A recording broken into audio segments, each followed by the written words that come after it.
Hörmətli müştərilərimiz, hal-hazırda kombi olur. Kombi şlanlarını görürsünüz yəqin ki, çirkli su. Əgər sizdə də kombidə problem varsa, sönük yanma varsa, isti, soyuq su, qızır sonra təzədən soyursa, bizə müraciət edə bilərsiniz.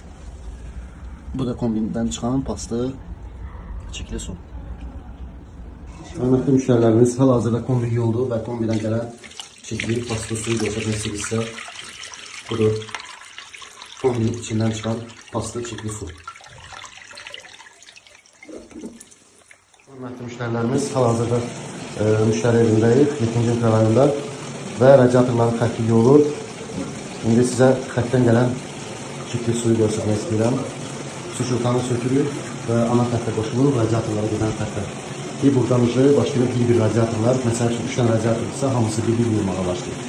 Qalan 2 radiatorun xətti bağlanır, bir dənə radiator yuyulur. Bir dənə radiator yuyulandan sonra o birisi radiator açılır. İndi hal-hazırda sizdə radiatordan gələn çirkli suyu göstərəcəyik, paslı suyu qarşı çirkli. Gördüyünüz kimi şlanqlarımız ağappaqdır. İndi şlanqın rəngi necə dəyişir, necə qaralır, özünüz görəcəksiniz. Və hörmətli müştərilərimiz, şlanqdan gələn şlanqın rəngini dəyişməyini özünüz görürsünüz. Bu çirkli sudur. Radiatordan gələn çirkli, paslı, atkot sudur. Və bu da radiatordan gələn sudur.